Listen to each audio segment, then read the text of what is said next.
Assalamualaikum warahmatullahi wabarakatuh. Baiklah, di video pembelajaran kali ini kita akan membahas tentang klasifikasi, reproduksi, serta peranan bakteri bagi kehidupan. Baik, pada klasifikasi bakteri, bakteri sendiri terbagi menjadi dua kelompok besar, yaitu Archaebacteria dan Eubacteria. Pembahasan pertama yaitu Archaebacteria. Merupakan bakteri primitif yang dikenal juga dengan bakteri purba. Bakteri ini berhabitat pada kondisi ekstrim, misalnya sumber air panas dan daerah berkadar garam tinggi. Ciri-cirinya yaitu dinding selnya tidak mengandung peptidoglikan, membran selnya mengandung lipida berikatan eter, serta ribosom mengandung beberapa jenis RNA polimerase. Archaebacteria sendiri terbagi menjadi 3 kelompok, yaitu yang pertama bakteri metanogen, yaitu bersifat anaerobik dan kemosintetik. Hidupnya sebagai pengurai serta habitatnya di rawa dan daerah yang kurang oksigen serta pada suhu panas.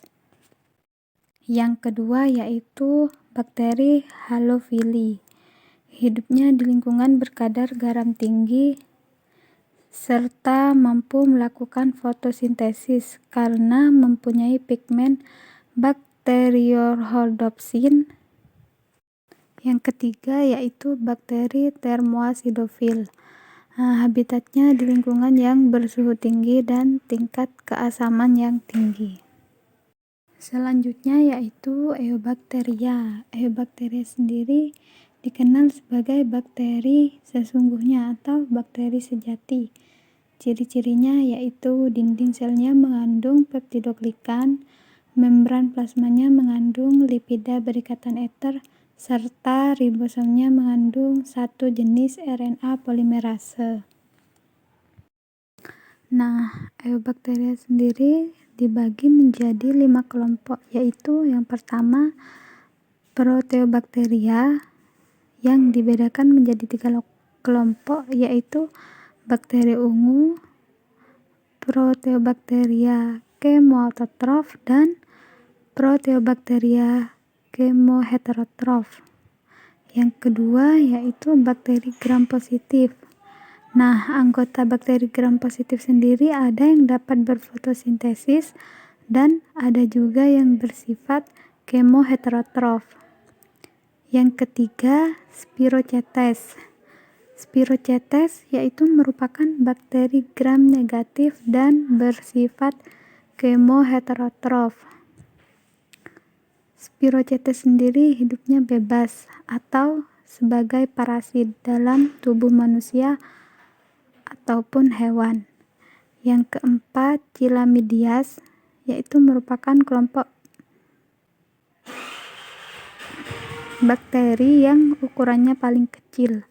Nah, Chlamydias sendiri hanya dapat hidup sebagai parasit dalam sel-sel makhluk hidup lain. Nah, yang kelima, Cyanobacteria. Dahulunya dikenal dengan nama ganggang hijau biru. Cyanobacteria ada yang bersel satu dan juga ada yang bersel banyak. Cyanobacteria sendiri juga mempunyai pigmen klorofil, karoten, dan pigmen tambahan.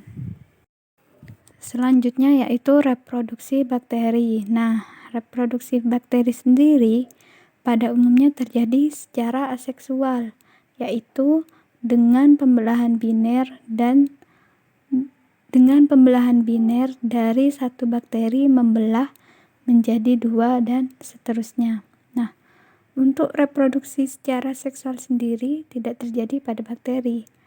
Akan tetapi terjadi pemindahan materi genetik dari satu bakteri ke bakteri lain tanpa menghasilkan zigot. Nah, peristiwa ini disebut paraseksual. Paraseksual terbagi dalam 3 cara, yaitu yang pertama transformasi, yang kedua konjugasi, dan yang ketiga transduksi. Pembahasan yang terakhir yaitu peranan bakteri bagi kehidupan, baik yang menguntungkan maupun yang merugikan. Nah, bakteri yang menguntungkan salah satu contohnya pada bidang farmasi yaitu Bacillus brevis menghasilkan antibiotik tiromisin, dan pada bidang industri makanan yaitu Streptococcus lactis untuk membuat keju. Selanjutnya, bakteri yang merugikan. Yang pertama, bakteri penyebab penyakit pada manusia, contohnya yaitu Salmonella typhosa menyebabkan penyakit tipes.